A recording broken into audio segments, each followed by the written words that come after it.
GameCola faithful, and welcome to the GameCola Podcast. This is podcast number 191, and I didn't have to spend much time thinking of a pun. Yeah. I am your host and podcast commander, Joseph Martin, joined by... I'm Blu Ryder, and I also didn't think of a pun. I'm Alex Jedraszczak, Jeddy.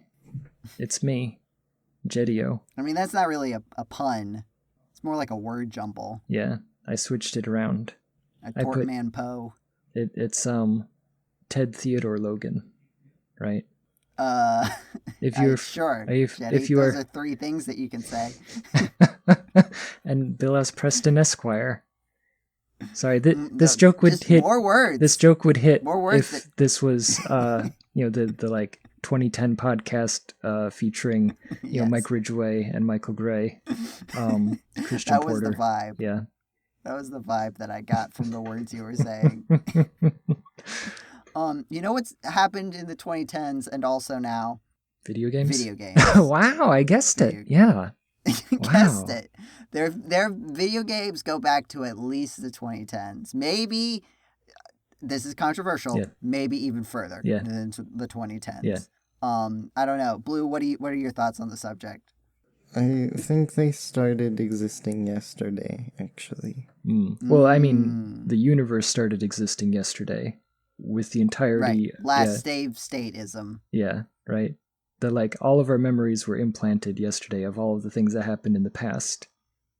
Mm-hmm. Yeah. Right, because we loaded the save state. Right, yeah. If real life was like a video game and you could make a save state, would you do that? Yeah. Man, but how many do I get? Yeah, well, not just that, but that's a good question. Yeah. That's a good point. Because it's that thing of oh no, I got stuck after the point at which I could have made a difference, right? Mm-hmm. That the RNG was already set by the time that I saved the state, and so it's never going to change at this point. Right. So there's everybody always takes it as the one save state, right?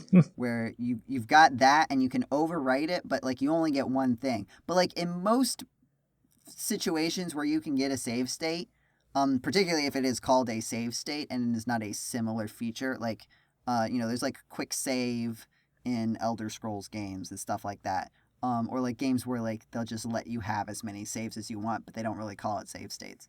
But usually you have more than one, and so then it becomes, when I have a limited set of save states that sort of maps on roughly to the length of the game at least, or shorter. I would have a cycle, a rotation, right? Where you just overwrite your oldest one over time. Yeah. But I feel if you applied that to quote unquote capital R real, capital L life, you might use it differently. What about capital T Tomodachi, capital L life? I don't think that usually has save states. 3DS emulate. I don't know where 3DS emulation stands on that. The other thing about save states is that when you have multiple save states, you can go back and forward ish, right? You're not really going forward the same way, but you could have a save state 3 years ago, make a save state now, go to your 3 years ago save state, be that didn't really work out, and then just jump back, or I regret this, and go back, right? You're not committed. When you only have one save state, it's usually there's a thing where it's oh, they accidentally went back to the save state, and now they have to do it all over again. So you'd always want to kind of have anytime you were going back, you'd probably want to keep a I'm going to keep this one so I can pop back here. But then, the more that you have, how do you physically organize it if you have more than one save state? Yeah. How do you determine which one to go to, right? If there's just one, you can have, this is a button that sets it, and this is a button that goes to it. But if you have multiple, it's do you have, a little scroll wheel? Is it you have it's the Omnitrix, where you, go chink, chink, chink, chink, and then smack your wrist, and that's how you go back in time. Yeah. Guys, I think this would be fundamentally disastrous to try to manage in practice, especially if everybody got that's what I was thinking. If everybody was doing that's just No, that doesn't work. What would that I think it just becomes immediately incomprehensible. It's just it's all people just being like, oh, I know what you're gonna do because I've done this like 5,000 times, and you know what I'm gonna do because you've also done it 5,000 times. Strange, isn't so it? Yeah, strange, isn't it? That's exactly the quote. That's not going to help you because I've save stated 5,000 times too. That is very strange now that I think about it. That's exactly how Sonic the Hedgehog sounds. Yeah. Man, that's a very video games thing, huh? Save states. Yeah. And so is Sonic the Hedgehog, the movie. Sonic the Hedgehog is pretty video game. I would actually say Sonic the Hedgehog is less video games than save states, though, as a proportion. He's in movies now, and save states Right. aren't. Yeah. Right. Save states are in some like movies and TV shows. Are they? But yeah, there's a Rick and Morty episode. Oh, okay. But I'm sure it's in others too. But also it's almost always like, like from video games. Like I guess. Whereas, I mean, most like in the Sonic the Hedgehog movie, they don't say, "Hi, I'm Sonic the Hedgehog from video games." Yeah. I mean, I was gonna say, I'm pretty sure I save stated my report or whatever, right? My book report. I'm pretty sure that I save stated that, and then also like went back to a previous save state of my book report and changed the verbiage or whatever, right? I guess like things like GitHub and Bitbucket. Yeah. Just Oh, like, yeah, definitely. Yeah, absolutely. That's actually like someone taking the like everybody has access to save states and like trying to come up with an infrastructure around it. I guess that's what you'd have to do. You'd have to do something like that in order to make it work. Video games. Wow, yeah, videos and games. Yeah, both. I mean, and this is at the same time. Yeah, well, and this, if you're watching it on our YouTube channel, GCDotNet, is a video and a podcast. Not much of a game, I guess. Not much of a game. Yeah, I mean, We're gonna okay. have to fix that someday. Yeah, what number am I thinking of? Put your guess in the chat and see if it's Jeddy's right. engagement farming. Yeah, if you. I feel like I can't answer because then people will be less inclined to put their answer in the chat. If you think that or you the comments know what it is, click like, and I'll say. Well, and here we go. Retention. Yeah. Jeddy will tell you at the end of the podcast what number he was thinking of. Yeah. And if you skip we to remember, the end, we'll know and we'll ban you. It's not going to be having the a very, save state. very end of Everyone the podcast. except you will have one. Yeah. Right. It's going to happen near the end of the podcast. So you can't go to like the last minute. Yeah.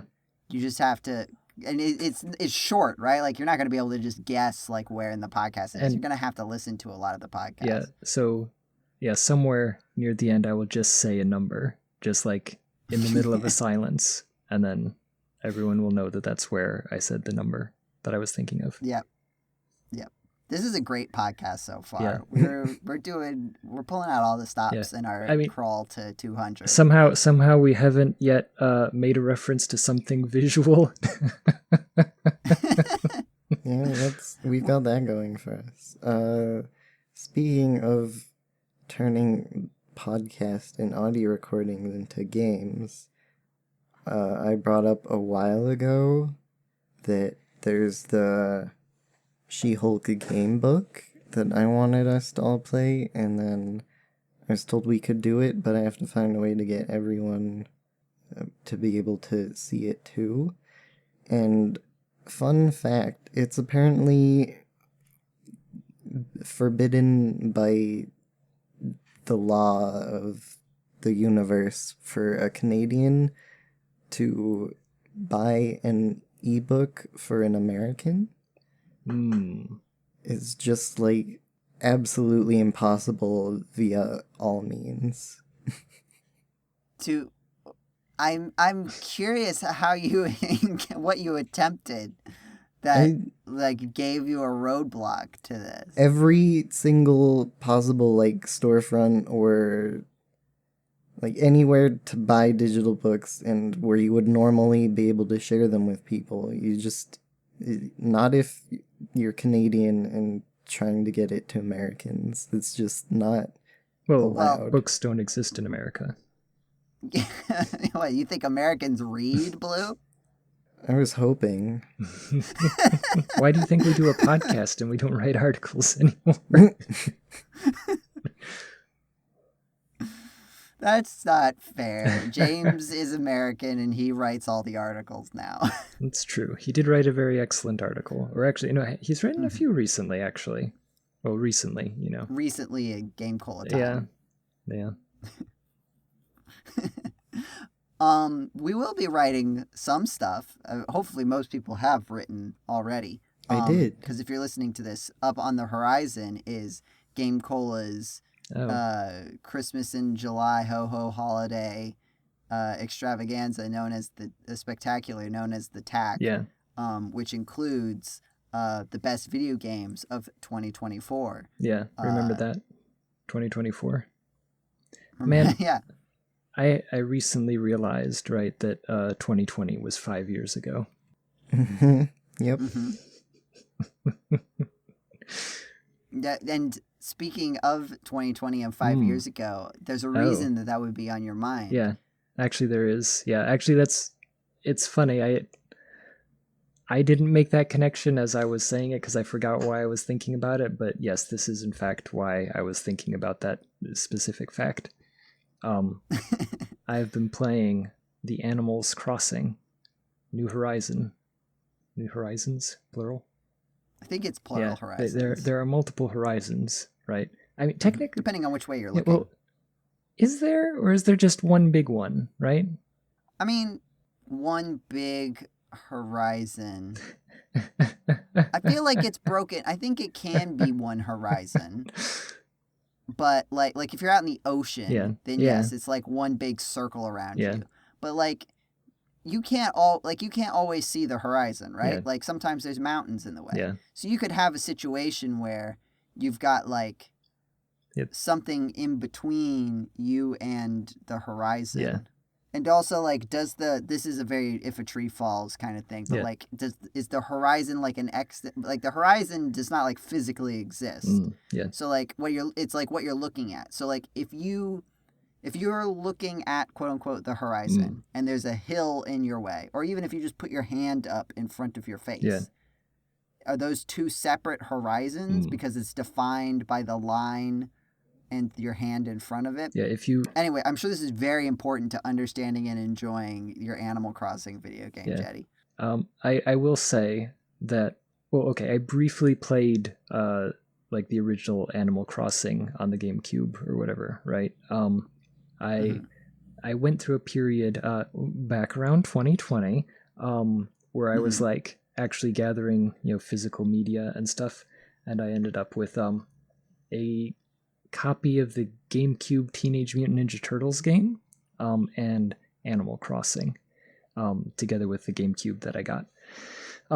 So I played it briefly. I don't know, for whatever reason I didn't really keep up with it. But so my primary knowledge of Animal Crossing comes from what was the name of that column? Christian Porter used to have a column on our actual internet website about like anagrams for video game names. And so whenever I think of Animal Crossing, I think of animals scoring.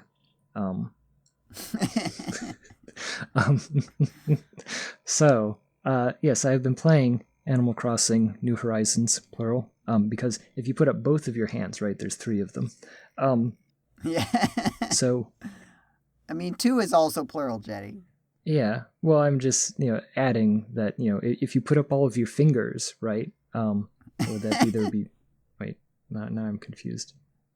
8, 11? Is that right? 1, 2, 3, 4, 5, I get, 6, like, 7, you'd have to, 8, like, 9, your 10, thumb 11. Yeah, 11. is, like, well, like, you'd have to, like, angle it in such a way, yeah. yeah. Multiple horizons. And yeah, I've very much enjoyed. It's funny because there's not really anything going on in the game usually, and so this is actually perhaps more of the topic is that I get very tired of games where like nothing really happens, right? It's like, oh, it's about like I like RPGs, right? I like JRPGs, but I'm not really a big fan of like, oh no, there's bad guys and they're bad and you're going to fight them and wow, you fought them and now the world is not bad anymore. It's like, whoop, never heard that one before.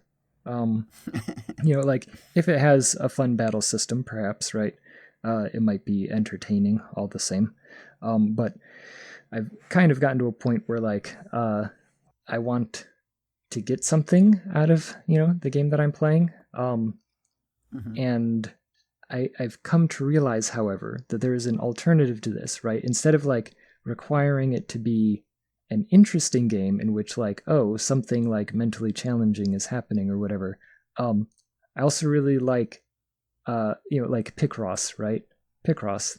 Nothing happens in Picross. You pick some crosses, and that's about all that there is to the game. But I will play that game on repeat in all the different forms in which it was released. And in the same way, I will play Animal Crossing, and I will get all of the outfits, and I will put together different ensembles, and I will take pictures of myself interacting with all of my neighbors, the people. You'll have to show us some of those great pictures on the Discord. I showed you one, which is we're getting there, Joe. We're getting to where I describe something visual on the podcast. This is advertisement. This is going to be advertisement for the Discord. It's fine. Yeah. So I can't see it, so it's like you're describing something visual to someone who also can't see it. That's fine audio. Yeah. It's like when we're both looking at the same thing and talking about it. So I got access right to the pro camera, right? So suddenly, not only can you just like take pictures of yourself, but you can also like move the camera around and like tilt it and like do different angles and stuff. And so Nintendo really likes letting you take pictures in their video games. Yeah. And so Leaf had shown up. I guess Leaf is like a sloth who sells plants. And I don't know why I picked them specifically, but you can make them like make a expression, right? So I had them be surprised, and then I stood behind them, looking very smug, with my axe, and I stood behind them in a vaguely threatening manner with the camera at a quote Dutch angle, right? Now. My favorite part about this, however, is that Poncho, one of my islanders, is like just happened to be there the instant that I took the picture. So like you see their eye peeking around the corner, like off in the background, holding a fudgesicle. And so I just like to think of it as like no one will ever know. But then, Poncho was there. Poncho will ever know. Yeah. So yes, I've been having quite a lot of fun with Animal Crossing, which is comical again because I've gone through a lot of demos. Sorry, I know that Blue is also here, and I don't mean to like take up the entire podcast, but James actually had mentioned that Front Mission 3 remake is going to be coming out shortly, and like the day that he mentioned that. I had just played the Front Mission 2 demo because I don't know if you remember, I played the Front Mission 1 remake and I had many words to say about how I was disappointed in how that one turned out.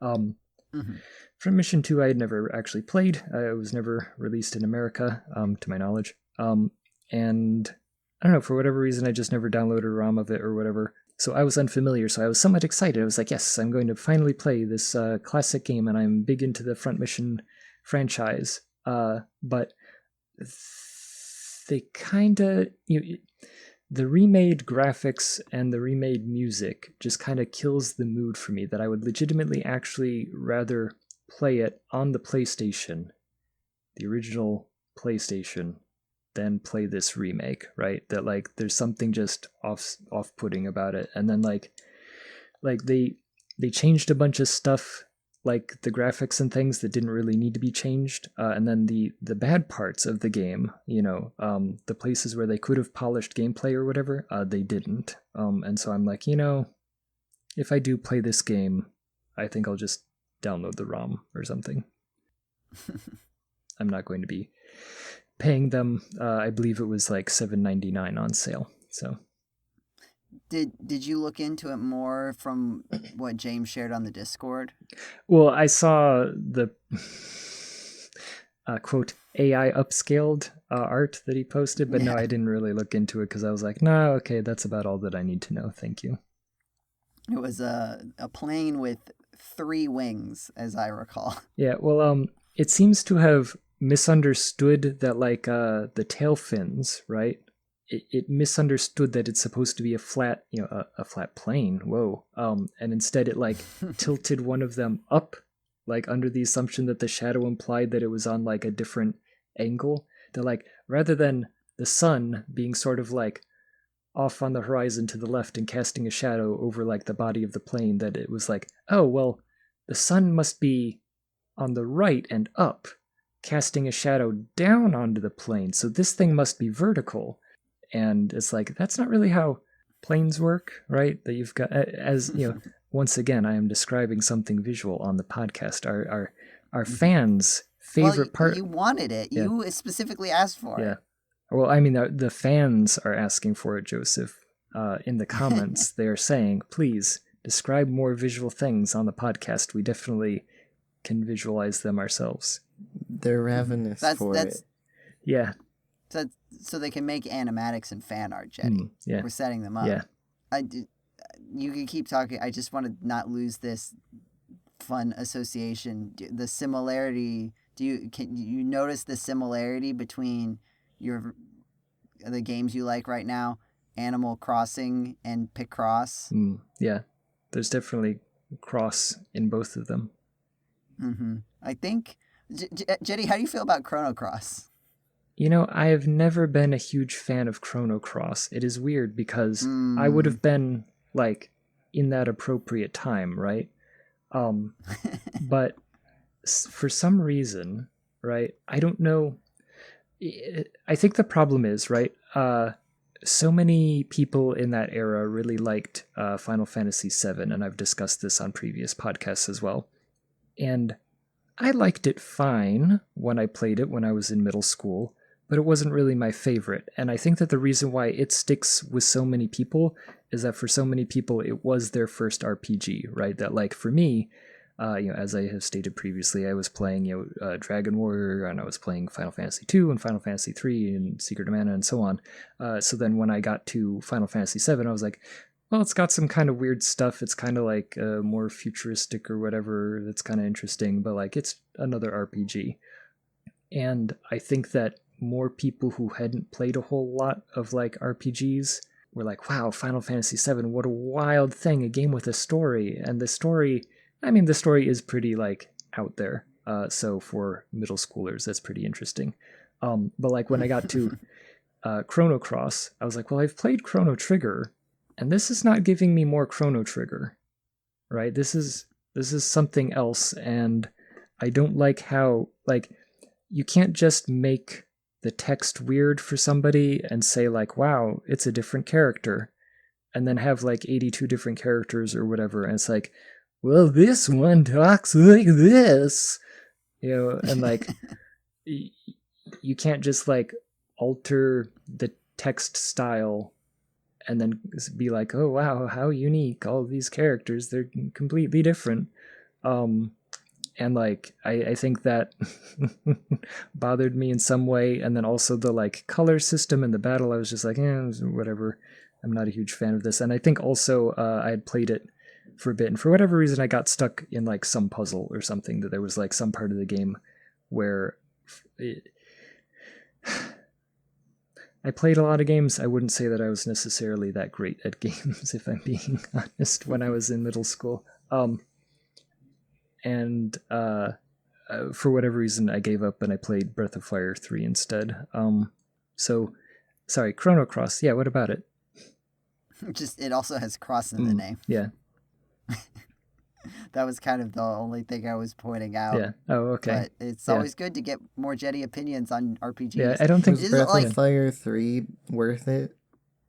Man, I've talked also on the podcast. It's interesting. I don't think I've talked on the podcast previously about Chrono Cross, but I have talked previously about Breath of Fire 3. And my big thing, once again, is that my mom... I was right at the end. I was fighting the end boss, but the end boss, not only is it, it's a JRPG. Guess who you're fighting?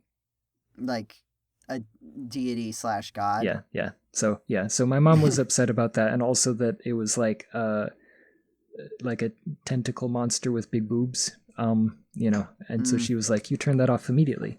And so I was fighting the end boss. I was at the end of the game, and then I came back several years later to actually beat the game. And I mean, it is again, it is one of the Breath of Fire series. It is kind of Breath of the Fire. Yeah, the Breath of the Fire.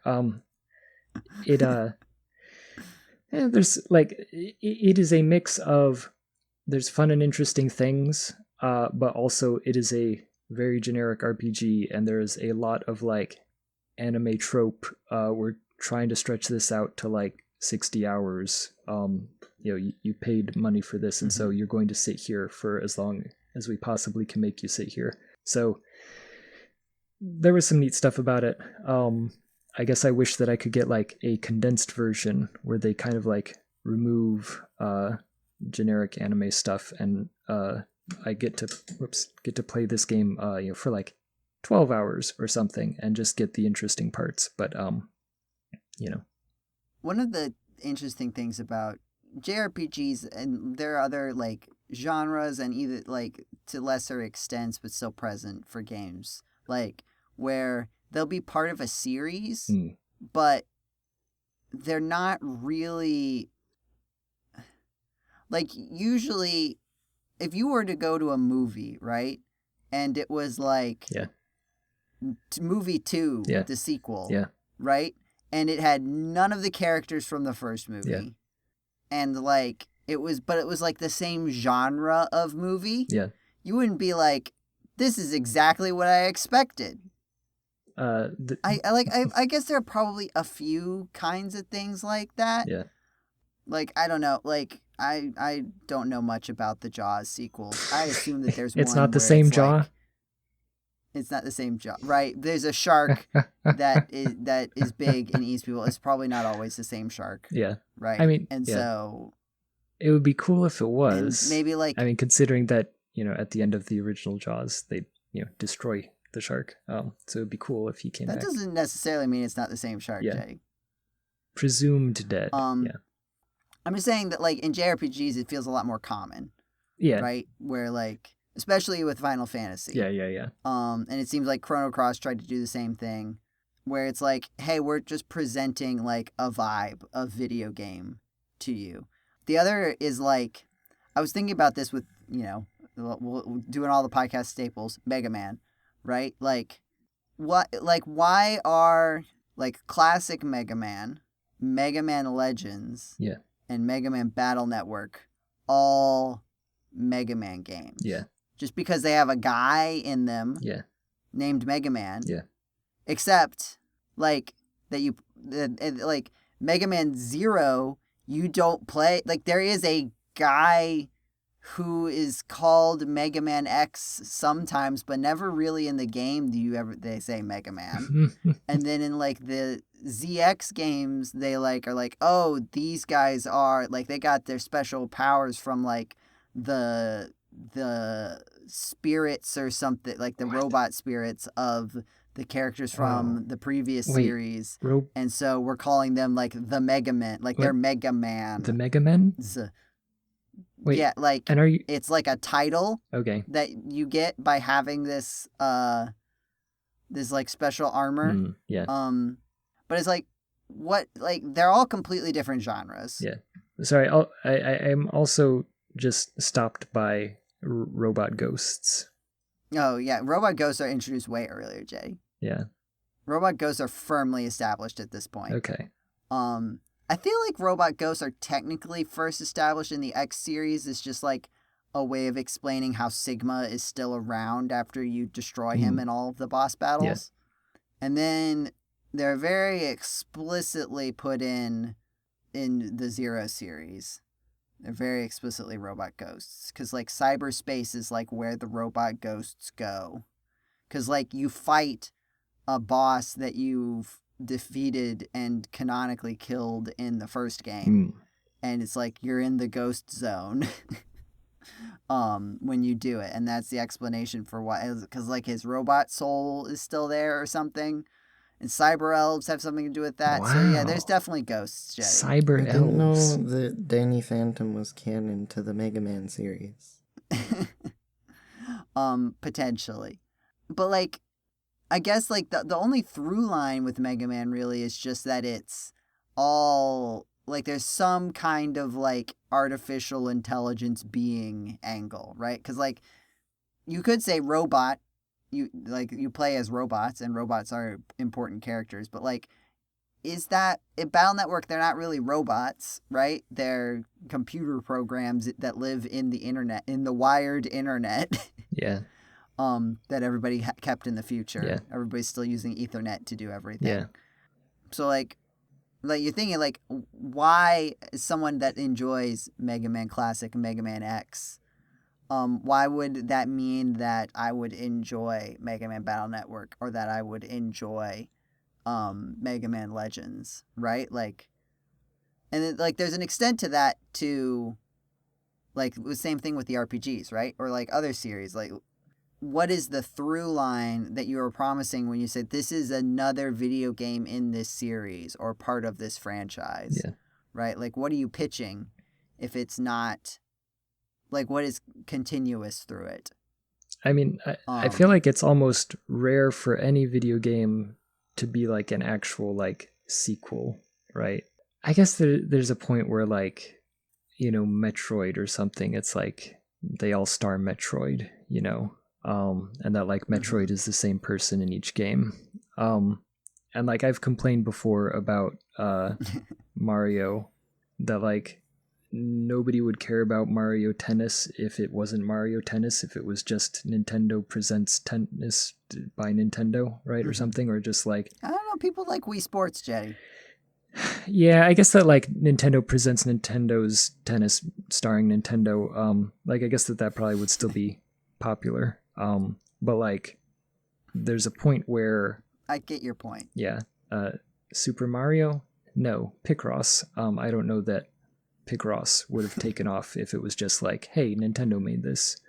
But being like, oh man, you guys know Mario? He's in this game, right? You guys like him, right? Yeah. Well, this has him in it. Mario. Yeah. He's here in this game doing Picross. You know what that is, right? Because he's doing that here. I guess the idea is by putting Mario in it, you are suggesting that this is without having to, like, look up, like, who made the video game, you know, okay, Nintendo made this video game.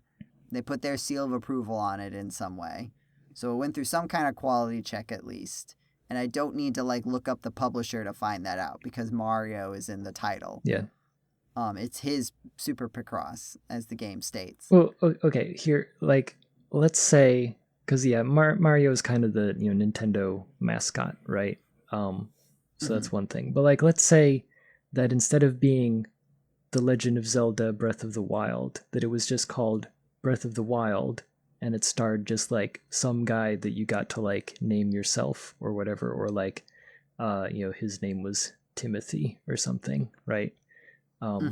Like, it still would have been the exact same game, just starring Timothy, and everyone would have been very excited and writing fan fictions about Timothy's various adventures that he went on. But, like, would it have been, you know, the million copy seller that, like, everyone talks about? Or, you know, would people have, like, complained more about it and been like, oh, I didn't like it so much because of this and that, you know, who is this Timothy guy? What is his, you know, he never talks, right? Or maybe in this version of Breath of the Wild, Timothy did talk. So, like, would people have been more harsh on it because they didn't have the familiarity of, like, who Zelda is, right? That being able to run around as Zelda in an open world. It's also interesting because, like, when you have series like that, like, the fact that you can include things that reference other games that the person playing the video game might have played, like, brings in additional enjoyment to the game, right? Like, you understand, like, when you recognize things from other games, it gives you a sense of, like, what to expect, like, the patterns, right? Like, when you find the Zora and the Gorons, right? You're like, that means something to you having already experienced that. Like, even just the contrast of, like, oh, they look different than they usually do. Yeah. Whereas if it was just a brand new game, it'd be like, that's a weird fish person. It was like, you encounter it differently. It was funny. So I was slightly confused about Hyrule Warriors, right? Because Hyrule Warriors 2 is based on Breath of the Wild, but Hyrule Warriors... I think it's based on Tears of the Kingdom specifically, sorry, yeah, Tears of the Kingdom. Yeah, or wait, which one? Which one's which? It's like wait, is it? I don't remember. There's the most recent one, at least, is like, what was Zelda up to before/during Tears of the Kingdom? Like, it's some relationship of, like, what... I don't know what happens to Zelda in Tears of the Kingdom, but, like, something happens to her, and she gets up to stuff. Maybe time travel is involved in the Hyrule Warriors game. But she's, like, hanging out with all of these champions or something. Yeah, no, I guess the thing is, I guess it's supposed to be... Wait, is it... Oh, right, it's the, kind of the prequel. It's, like, all the stuff that you did in Breath of the Wild kind of talks about, like, oh, the, like, historical heroes or whatever, the stuff that happened in Link's past, right? So you get to actually, like, play as them and stuff. But the other thing is that regular Hyrule Warriors is based on whatever the previous Legend of Zelda game was. So when I started playing it, somebody had told me, they were like, oh yeah, you'll like Hyrule Warriors, it's based on, Breath of the Wild. And so I go and I play and I'm like, none of this makes any sense. What is happening? Why does everything look weird? And so, like, it was actually based on, was it Skyward Sword or something like that? That would have been the most recent one. Yeah, and so I was, like, very confused having just played Breath of the Wild. And then when I played the second Hyrule Warriors game, Age of Calamity, I think. Yeah. Then I was like, okay, this makes a lot more sense. Yeah, that's a very weird relationship, right? Because, like, the first Hyrule Warriors game is definitely just kind of like, it very clearly, like, exists in its sort of own identity, and it's kind of like one of those, like, multiverse crossover events where, like, everybody's here, but also no one will ever acknowledge this. All the people who come together for this video game will never acknowledge it in any of their other, like, canons, quote unquote, right? Like, we're all gonna agree to never speak of these crossover events again. As soon as we stop doing this, right? Nancy Drew doesn't talk about the Hardy Boys in any of the non-Nancy Drew Hardy Boys adventures, but the Age of Calamity is, like, very much more directly tied to another video game. And so it's like, how does that relationship work? It gets complicated. That's the other thing about I feel like video games usually get a lot more media to work with than movies, right? Like, there are a lot of video games and a lot of video games of different franchises. And also, like, what you can do in video games changes a lot. Right, like, just the technology involved in video games, like, that you personally have access to. Like, I don't know. It feels like, I can't think of a movie series. This is another one where, like, at a certain point they started making 3D movies and 2D movies, and both of them kind of continued on their own main line. Yeah. Right. Whereas, like, that happened to basically every video game series that existed before, like, 1996. And now there's, like, a 2D series and a 3D series, and they're both kind of Like one may be more popular than the other, but like they're both given like the same spirit, and they both connect back to the same origin of like game design. That's a very video game thing. I don't know if I have much else to say about it. Oh, your what you were saying about like, is it the same if it was just like The Adventures of Tim? Yeah. So Blue, you will be very happy to hear. I think you were one of the people invested in this. That I have played a monster collecting game that is not Pokemon. Which one? Adventures of Tim? I did. Yeah, The Adventures of Tim. No. Koromon. If you're familiar. Coromon? Yes. Isn't Koromon the, like... That's a Digimon. Yeah, I was just going to say. I'm not... Maybe. I don't know how it's spelled. It's Coromon, I'm pretty sure. I mean, yeah, it's the unevolved form of Agumon, and it's spelled with a K. So, just kind of moving along from that. Well, it got past the trademark, folks. I don't know what to tell you.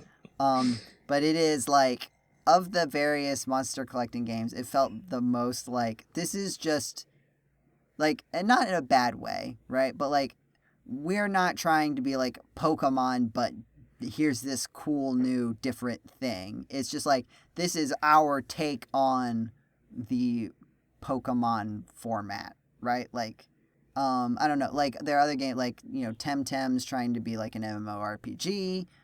Pal World is like a survival crafting game. The Cassette Beasts is like body horror. So this was like, you go in, you get a team of creatures, and you use them to fight other teams of creatures. And so like, it's interesting feeling the differences, right? Of like, what are the parts that I like less just because I'm not as familiar with these creatures? And one of the parts is like, oh, they changed this and I like it, or they changed this and I don't really like it. One of the things about Pokemon that I feel like doesn't get enough appreciation when I look at, and now I've also played the like other monster collecting games, is like, the people characters are also very important, not just the monster characters, right? Like, even back in Red and Blue, right, where everybody's like these little, squares, almost entirely giant blocky square people that you can barely distinguish. You're thinking about right? Roblox. I'm sure Roblox was inspired by Pokemon character design. But like, you would get in the battles, you would get like this little character view to say like, okay, here's some more resolution on this person that you're talking to and interacting with, right? Whereas in Koromon, like, everybody is like always like the overworld sprites, and they do try to like mix up like demographically, there are demographic variances between all the characters, and they do a good job of that as far as I've played so far. But like, they all look like they could just be different outfits that you pick for your character model, and there's a strong similarity between all of them across all of the parts of the characters that just don't vary. Like, they all have the same eyes, they all have the same rough head shape, they all are just like these squat little bodies, and it's harder to tell them apart, and I think it's also harder to establish them. Right, so far there haven't been really many characters that stick with you, like, through different areas, so you're kind of always just talking to completely different people. There's, as far as I can tell, there's not like a rival character or even a friend character that's like part of your journey but like meeting up with you from time to time. You're mostly just talking to a collection of globe-spanning scientists in this hyper-technological organization that spans the whole country, which is also a very different vibe. I don't know. It's interesting seeing like what stuff you take for granted there. I like the creatures. The creatures are fun. I think you do sort of feel the limits of the diversity. I don't remember exactly how many there are, but there's like more than 100, less than 150, somewhere around 125, but I plus or minus, I'm not sure. And you could kind of feel that there's not really a whole lot. There's like there's also only 5 types, I want to say, there's 7 types. Because you can't have I think roughly the idea is that there's one more type than you can have in your party, right? So you can't have a Koromon of every single type in your party.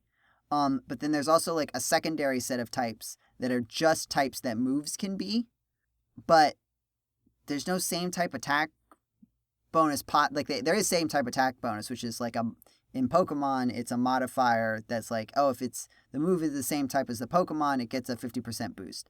That, I think, is also there, but then the other attacks are not as, like, it feels like they should be stronger to make up for the fact that you can't ever get a same type attack bonus, but they generally aren't. And so it just feels like you really only get, I don't know, the move sets feel limited in a way that Pokemon games used to be, but modern Pokemon games have felt better about managing, I guess.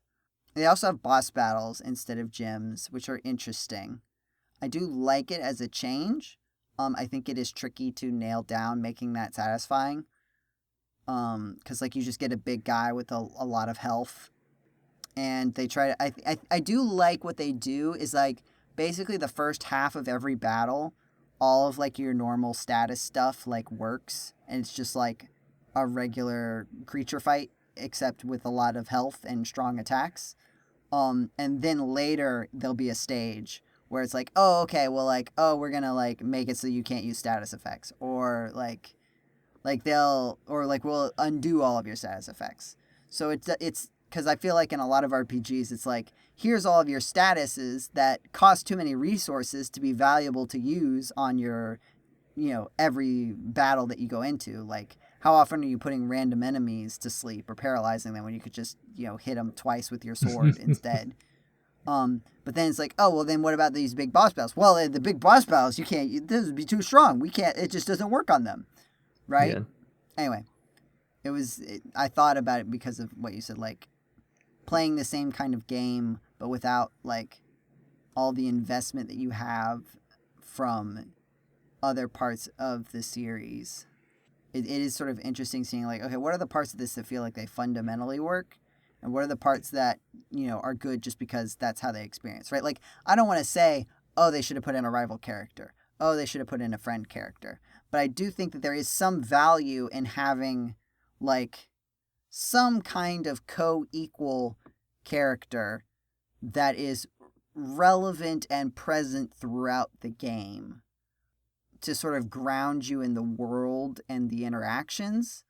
Sort of like, I mean, in older art, like, that is a benefit between, like, newer RPGs versus older JRPGs, especially, where, like, like what in Dragon Warrior 2, right? Like, you talk to your party members, like, when you first meet them, and then they never say a word again.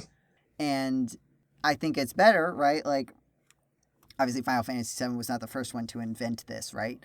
But I think it was particularly strong in this, where it's like, it is a cast, and, like, one character is clearly, like, the main avatar, but, like, you have all these social interactions within the game, even if they're not necessarily, like, choose your future all the time. Like, I've definitely come around to the, like, I'm giving you 3 dialogue options, and they do not change anything except maybe what the character says next. Yeah. And then nothing else. Like, I don't like it when that is sold as, like, it's going to do something and then it does nothing. But, like, I can appreciate, like, the narrative. Like, if you are willing to buy into the narrative, right, it can influence how you see the story and the characters. And if you bring that with you as you play the game, it can still have, quote unquote, an effect without it being, like, literally it changes bits and bops in the video game. Do you know what I mean? Yeah. Like, an example is, like, in Skyward Sword, there are dialogue options with Zelda a lot of the time. Or there are multiple cases. And there are times where you can, like, sort of answer as if, like, you're friends. Yeah. Answer as if it's like, I'm the hero and I'm saving the princess. And like times where you can be like, this is like a romantic thing. And it doesn't like literally change anything that happens in the story. But like it's still the way that you answer can still color your perception of what that relationship is. Yeah. In a way that's not just like leaving it vague in the, like you could imagine like not having those dialogue options and then leaving it vague so that you could still interpret it however you want. But that's going to feel a lot weaker, right? That's just going to feel like, I don't know what the relationship between these characters is. Yeah. No, actually, so it's funny. I forgot. It's been a little bit since I've been on the podcast, right? Mm-hmm. So I had started playing Persona 3, or rather, so I'd played Persona 5 Tactica, and then I played like 2 minutes of Persona 5. I was like, I guess maybe I should get the context, right? Will you understand Persona 5 if you haven't played Persona 1, 2, and 3, right? Or whatever, and 4. And so they just happened to be on sale, and so I picked up Persona 3 and Persona 4. And this is a game where, like, actually the things that you say to people, like, it's not quite a dating sim, but you do have, like, you have events in which you interact with characters, and it affects your relationships with them. Now, I didn't get super far into the game because it is like procedurally generated dungeons of which you are like obligated to grind in order to pass. Yeah. And then like in a certain time limit, you're required to come back and like beat the boss to continue. And like, it's just a lot of like, you are required to do this, like you're required to hit a whole bunch of times, right? And there's a point where I'm just like, okay, as much as like, also the character stories aren't really that interesting. Like it's kind of fun to see or whatever, but like neither part of the game, neither the playing nor the interacting are like really keeping me that invested. It's kind of one of those like, people say this is a great game, so I'm trying to get far enough into the game into which it becomes interesting. But the part that is interesting to me is, there's always in games the option that you're supposed to pick, right? That like they'll have like, a sassy, snarky answer, and then there'll be like the like good guy answer, like, yeah, I'm the hero, like you were just saying, is like there's an answer that you imagine you're expected to say, and so on. And so when you're doing these sort of interpersonal interactions and you're trying to like build the relationships with these characters, I don't know how I feel about picking the answer that you think you're supposed to pick, because have you played this game before, or are you familiar with it? I'm familiar with more I watched a friend play a bunch of Persona 5 in college, so I know a bit about the moment to moment, and I have a vague idea of the mechanics. But like it is a good point, and I don't want to override. I just like the way I'm thinking about it right now is that like in the example I was describing in Breath of the Wild, where it doesn't have an influence on anything mechanical, you just pick what you like. But as soon as there is a chance that it could become something that affects the game, particularly in like a win versus loss state, then like it kind of takes that element out, and it's more just like, we're giving you the option to be a terrible person, so if you feel like you're in control of the dialogue, I guess. So in Persona 3 at least, so your relationships, right, affect how strong you are in battle, essentially. That like you have your personas, you can sort of spawn them or whatever by various means, and that having stronger relationships, there's like a level cap that you have for how strong of a persona you can make. But if you have a strong relationship with this person, it will like let you get them to higher level, that like you can go over the cap, basically. And so you are encouraged to build your relationships with these people, and you're encouraged to have these interactions in which you improve your relationship. So saying something negative on one of these events will be a detriment to your strength in the game, like directly. And so it's like, okay, well, I'm going to do the things that would be good for the relationship. I'm going to say the things that would like improve the relationship. And it's like, yeah, you definitely should go hit on the teacher. You guys should start a relationship. You say you want to get married to the teacher? Go for it. That'll be great. And like, there's another guy where like I joined the swim team, and like I don't know how much this is like spoilers or whatever. I don't want to give too many spoilers, but like he has like an injury, and you can encourage him and you can be like, yeah, go for it. You should really just keep trying harder. Don't take a break. And he's like continuing to like take time off and go to the hospital or whatever. But like, I'm building my relationship with this guy. He likes when I encourage him. He likes when I like tell him to keep going. That like really, helps our relationship. And it's like, is it good that I'm doing these things? Which I think is like what the game is kind of going for, is like, hey, these things that you do in games, like Mm-hmm. maybe these aren't all, maybe like pushing for this relationship and doing the thing that like you would maximize this because it's what the game is like encouraging you to do. Maybe that's not actually a way to live your life.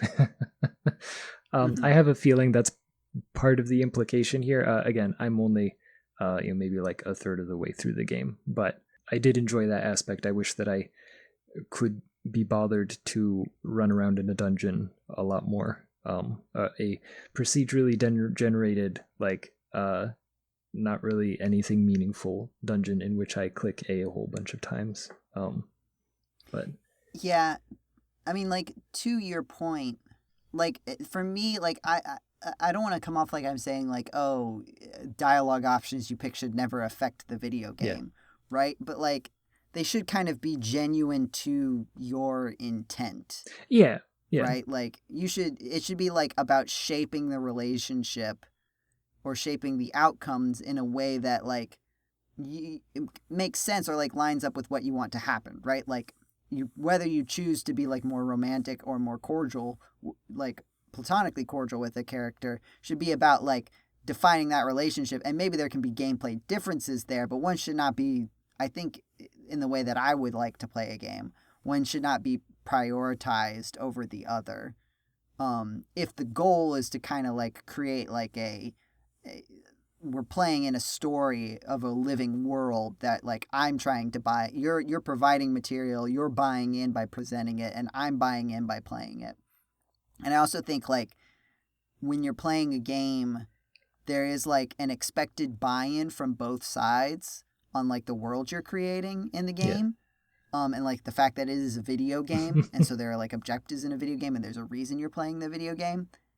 And then I think games aren't as clever as they think they are when they're like, but the video game we made for you is actually the things you're doing are bad. And it's like, well, yes, I know. I'm playing a video game where like you have set up an environment where the gameplay is about like me versus this other group. And you're like, but why are you choosing violence? And it's like, because the other option is to not play the video game that you made. Yeah.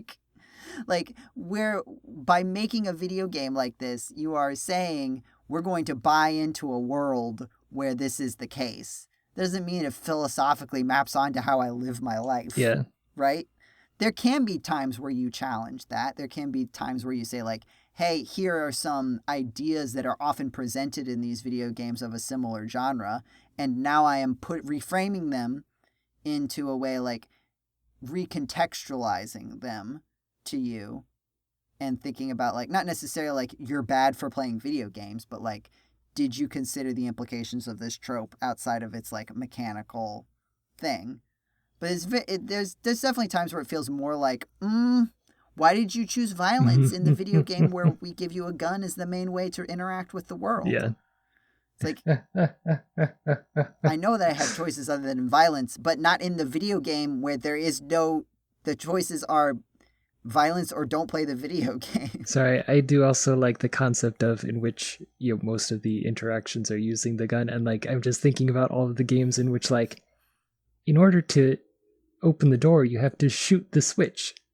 Yes. Like it's not like it is literal. Every interaction that you have involves the gun. Right. Well, I'm thinking of like Metroid, right? Yeah. Like Open the door. You with missiles. Like the way you open up the other doors is you get missiles. Yeah. Right? And then it would be, but like if the only way to open the door has been missiles, and then you get to a guy's like, why are you blowing up all my doors? And I'm like, actually, this isn't like a joke of like, haha, isn't that kind of funny? It's like, no, I'm actually mad at you. Yeah. Or like if it was like an RPG where the game's like, why did you go in? Why did you open my door into my house? Yeah. And like, I don't know, like Chrono Trigger, I think actually does kind of do this. Yeah. But also it's like, I don't know, it does come off different. Like there's definitely ways you can do it where it doesn't feel as bad, and it does kind of feel like, I think like the idea of Chrono Triggers, the impression, right, at the beginning of Chrono Trigger, there's like all this stuff you can do, and there's like various things where it's like, I don't know, like you pick up a thing. Yeah. Right? I know where you're and you're going. just like, yeah. oh, you can pick up anything, right? And then there's like later in the game, there's like a trial, Yep. and they're like, here's all of these things that are like not socially acceptable to do that you did without even thinking. Yeah. But it's not really, it doesn't come off as you're a bad person for doing this, guy playing this video game. Yeah.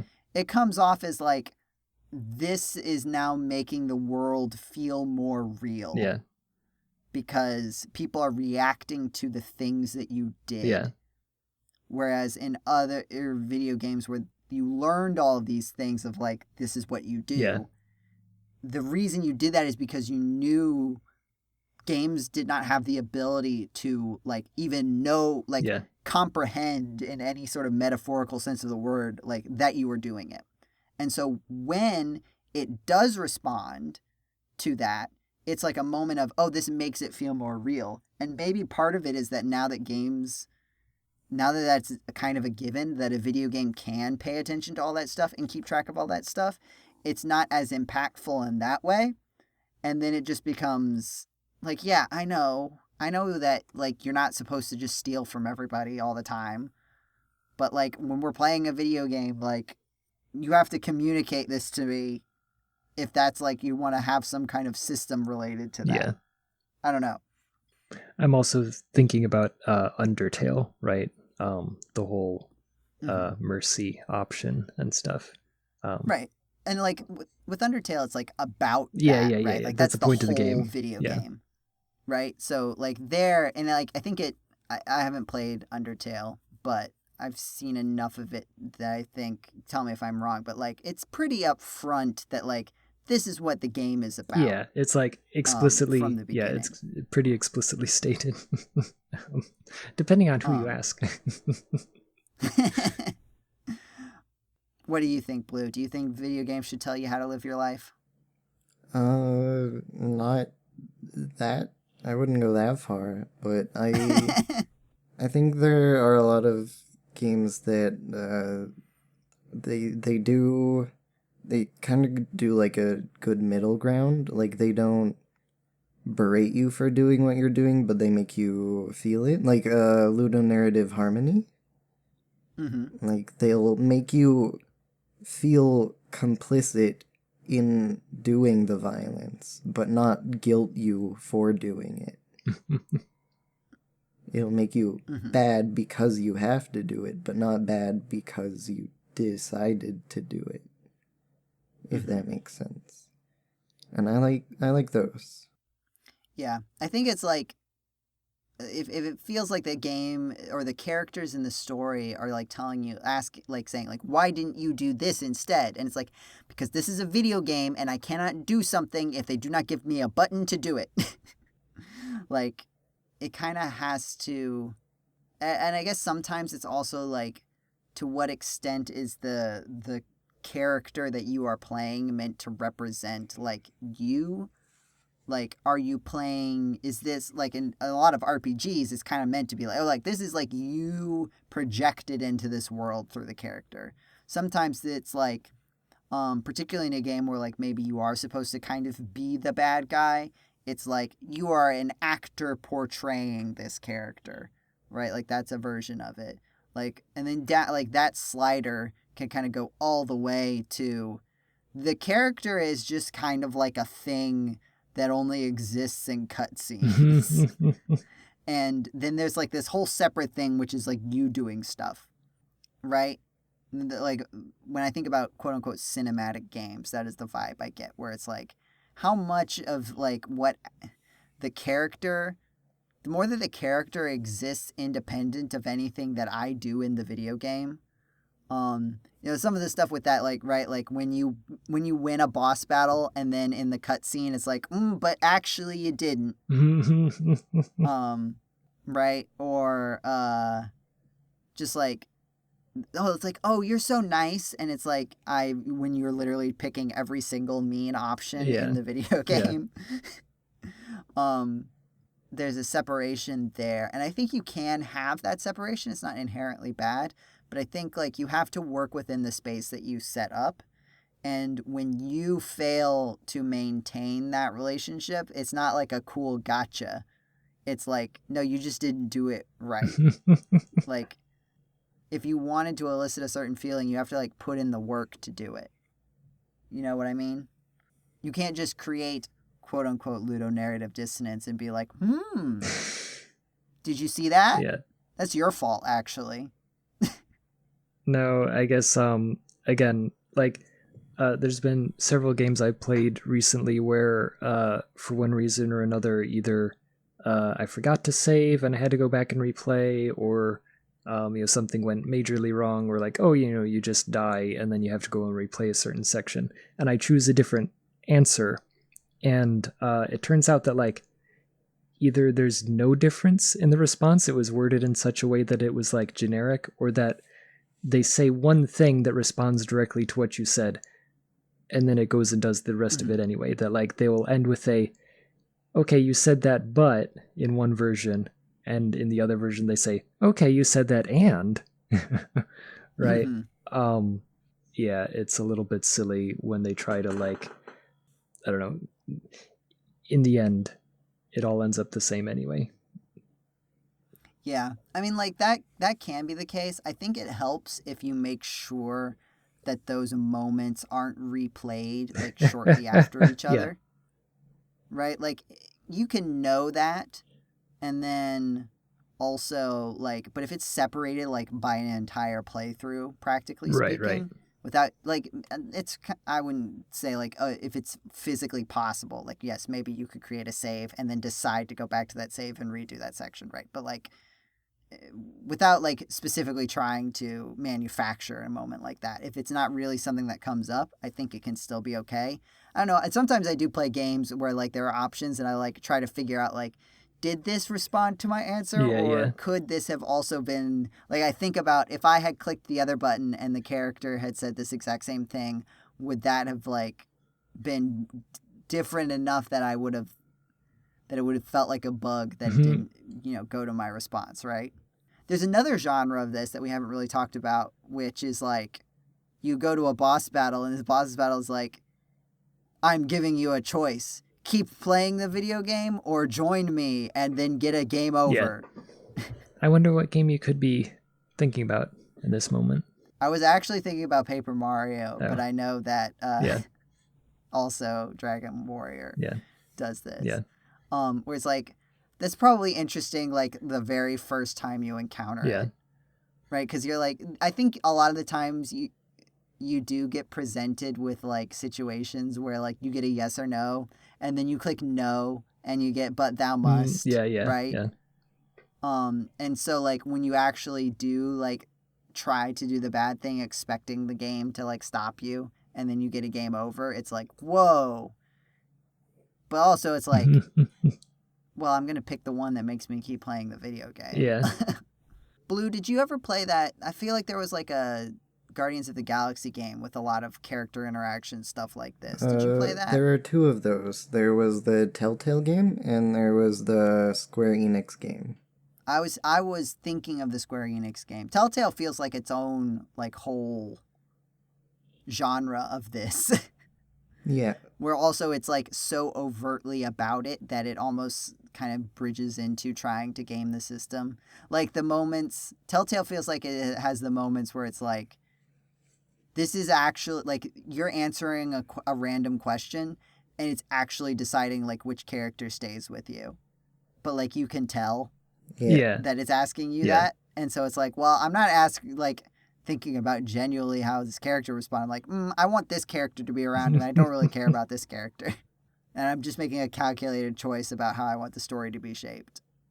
Which doesn't feel like what the intent is. But did you have, well, I want to give Blue some thoughts about that, how it relates to the things we've been saying. Yeah. There was the Square Enix one that I did play. I think I wrote about it for one of the previous year's best licensed game, maybe? I think, I don't know. I've mentioned it somewhere before. It was pretty good at that sort of thing. Like, it would give you entirely different sections of gameplay depending on choices you made. So, like, there were, like, gameplay bits that I only, like, heard about. And because I read reviews first to see how the general consensus was before it came out. And, like, heard about, like, completely different things that I didn't even encounter at all in my playthrough. So that was cool. It gives you replay value, and that game was just really good with all its dialogue. So it really earned, in my opinion, all the stuff it did. Do you feel like there was something that it did to, like, avoid the things that Jeddy and I have been complaining about? I mean, it depends on, like, how sensitive you are to feeling like there is a choice the game wants you to make. But I think it really... I think a lot of the choices were ones that you could... I mean, I like the Persona ones more than you guys do, I think. So I don't know if I'm hitting the mark properly. But I in my opinion, it was better about letting you choose your own destination and how you want to shape it. But I could be wrong. I don't know if you would like it. If only in real life when you talk to people and you said the thing that they like, it went like da-da-ding, and you got a point, and you're like, oh, cool. Yeah. I've definitely had moments in conversation where I've been talking to someone and then they like say something and it's like, man, if I had a character score, it would have gone like, like the Sims thing popping up. Right. Was there anything you specifically wanted to ask about how that game worked? The Guardians of the Galaxy game? Yeah. I mean, I guess it's just like, I feel like a lot of it is this kind of like pick the dialogue option kind of stuff is very sensitive to framing, right? Like, I can think of, like, parts of games where, like, something that's pretty simple can still feel bad, right? Like, like, one bit that sticks out to me is when I was playing Legends Arceus, and there's, like, a part of the game where, like, there's these two characters that represent, like, the diamond and pearl, because that's the whole vibe of the game. Like, it's mimicking the two versions of the Pokemon game before it. And, like, there's basically these two characters. And then, like, near the end of the game, it's like, what you're really doing is, like, picking which legendary you want. And, like, you are kind of picking something. You're not really picking between, but, like, it affects, like, the way you encounter the end of the game. And it's fairly clear that that's what it's sort of setting up. But, like, it is framed as, here are these two people.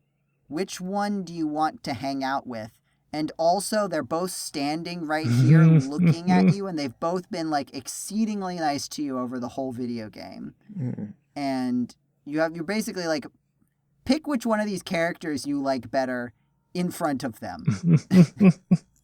I think Guardians, what it did was, like, it would give you tougher choices, and then it would better give you an idea of what would happen, I think. And also sometimes it would like let you walk around and talk to people and get their feelings before you made the decision. So I guess that might be an extra bit of breathing room. I'm not sure if that would completely alleviate it for you, but it was nice to have. I do think it is better when it is like presented at like in that it seems like when those moments happen, they're presented as like maybe not no good option, but like no option without consequence. No option without cost, right? And if it's presented in that way, it's fine. But like when the framing is like kind of completely absent to that, it's like this is a very weird thing for you to be asking me to pick my favorite person between two people standing right here in front of me who will know. Like, if I'm buying into the world, they're going to know what I did.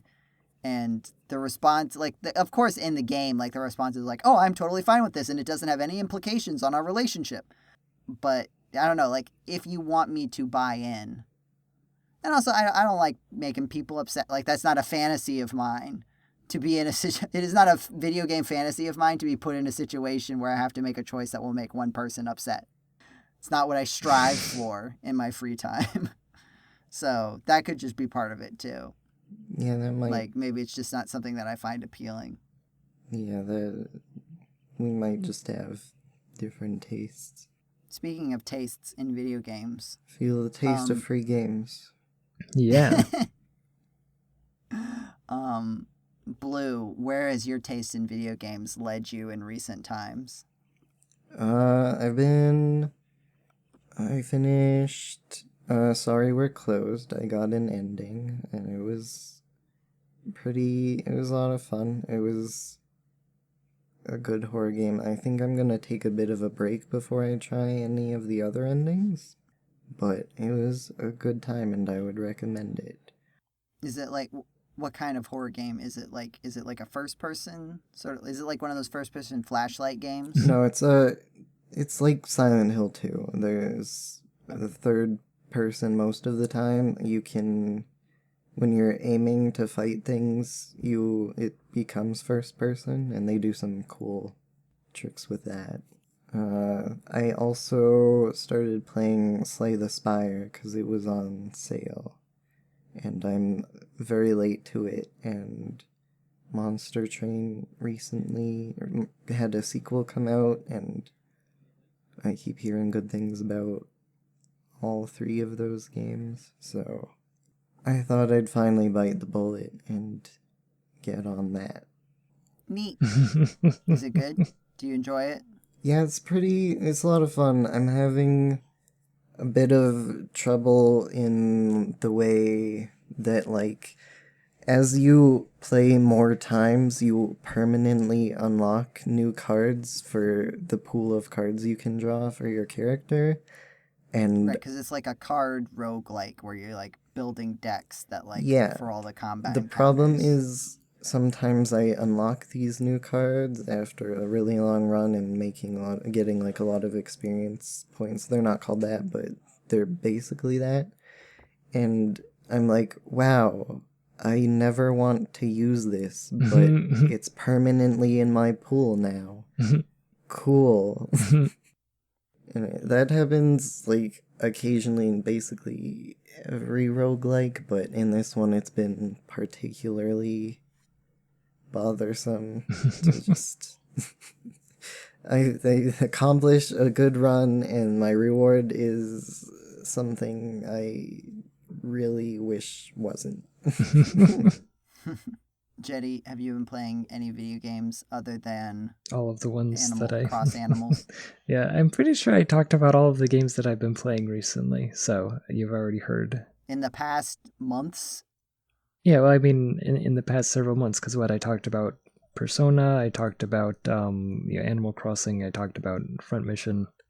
I think for the most part, those are the games that I've played. Yeah, the only other thing is the YouTube algorithm put me on a Super Smash Brothers Melee video watch thing. And so, like, just to, like, look at some of the stuff, I don't know how familiar you are with, like, the fact that people keep playing Super Smash Bros. Melee for the GameCube for money against each other. Yeah. Even though there are new Smash Bros. Video games out. Because it's like there's a region of video games like in the like mid 90s to I guess maybe mid 2000s. Like 3D video games especially were just like the perfect amount of unstable to have all of this like extra stuff in them for free because they were basically broken. Yeah. And a lot of people really enjoy that. Yeah. No. And because it ends up giving like you would never design something where you have to be able to do something within a couple milliseconds. Yeah. Or like a tenth of a second. Yeah. Is really the thing because it's all frames, right? It's frame perfect, frame windows. Right.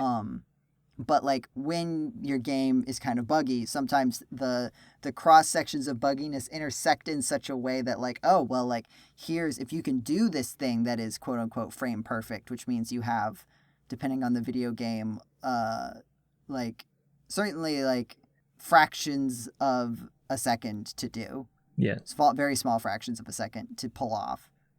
Like the timing has to be that strict. Yeah. Then like that will give you an advantage here. Yeah. Melee is one of those games, and like when you see like speed running for like Mario 64 and Mario Sunshine, it's like, well, because the game is kind of loose at the seams, you can find wacky stuff to do to like squeeze through to do all this stuff. Whereas like more modern games are like just tighter put together because a lot of the times those things like, yeah, this is cool for like the stuff that you're doing, but like if you were just a regular person and you suddenly like slipped through the floor, you would not be like, that's super cool and it'll maybe save me 5 seconds on Blingo Blongo's tree. Yeah. So it is interesting. So I did do a little bit of like there were times where like people would describe something and I would play because I have Melee on the GameCube and I would just like bring it up and be like, okay, like because like one of the things is like, oh well, this is like you've got a 6-frame window to do this. It's like, okay, but what does that feel like? Like what does that mean to me? Because like sometimes it's like it requires like 2-frame perfect inputs and you're like that sounds hard. Yeah. But like what level of hard? Like never even try it hard or and I feel like it would be interesting. This is like a whole other conversation. I think it would actually probably be better on the Discord where you can like post links to examples. So maybe this is another advertisement for the Discord here at the end of the podcast. But what are the levels of like quote unquote frame windows that like match certain like levels of skill, right? Like I remember as a kid in Super Mario 64, I just could not get wall jumps. I could not really understand them. And like now I can look up and see that like, oh, there's 4 frames of a 30 FPS game.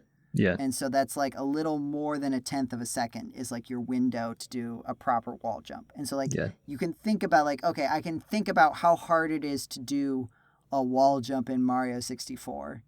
And like, okay, if something is fewer frames than that, or like fewer amount of time, because like depending on the frame rate of the game, like the length of a frame is a different amount of time. But let's assume that we're accounting for that. Like something with fewer frames is going to be harder than that, and something with more frames is going to be easier than that. And I wonder, like, I feel like in video games, like there has to be some kind of level of analysis of like what is something that you can reasonably expect like a novice to be able to handle, and in a person who's played a lot of video games but like doesn't have experience with this video game in particular, but like could eventually pick up on, versus like this is only something that like super technical people could do. Yeah. I feel like there has to be some kind of math or analysis about that, but I've never been able to find it. I'm guessing I just can't plug in. I don't know the right words to plug in for it. So maybe we can talk about that on the Discord. Which the listener, could come and join in on if you're interested in discussing that. Or if you're not interested in discussing that, you can talk about something else. You can tell us to stop talking about it. or you can go to the other channels. We have like a games discussion channel. We have an off-topic discussion channel. We have a GameCola discussion channel. It's a great time. You can find the link on our actual internet website, GameCola.net. If you're watching the YouTube video, you can find it in the description. If you're reading the article, there'll be a link to it, and there's also just a link on the site at the top right, I think, unless it's changed since the time that you're listening to this.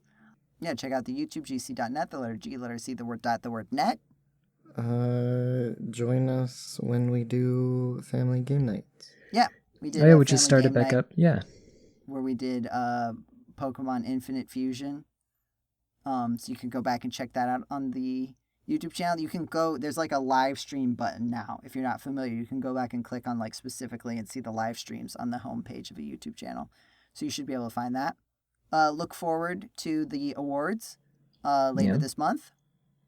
I think it'll be actually we're recording this a little bit in the past because of travel. So by the time you actually see this, it will be I think it'll be pretty right around the corner from when this goes up. Closer. Yeah. Closer than it is now. Yeah. In this moment that we're recording, for sure. I mean, well, unless we're using save states and we actually went back and now it's further away than when we recorded it. Mm-hmm. Right. Yeah. Video games. Mm-hmm. Yeah. There's something else you're supposed to say, Jeddy. Hmm? Unless I missed it. What? There's something you were going to say before the podcast. Oh, yeah. Oh, I forgot to say it. Yeah, 20. Sorry. Now we have to talk for another 5 minutes to pretend that it wasn't in the last minute of the podcast. Or that was just a misdirection. Yeah. It is in the last minute of the podcast, which we told you it wasn't. So, yeah. Yeah. Yeah. I thought you had remembered it because you called back to the save states thing. Yeah. So I thought you did that because it was on your mind. It's I better remember to say it at the end. No, yeah. Man, imagine if I hadn't remembered to tell you to say that. Yeah. What world would that have been? Yeah. I would have probably just edited you in. I would have been hey, Jeddy, can you say a number, please? Yeah. Oh, man, well. I forgot. Yeah, oh well. There was a couple of good points in which I could have just said it in the middle of an empty space. Yeah, oh well. Yeah. Well, thank you for listening to this episode of the GameCola Podcast. Have a wonderful time of day, wherever it is, whenever it is you are listening to this podcast, and we will see you next month. Goodbye, everybody. Goodbye. Goodbye.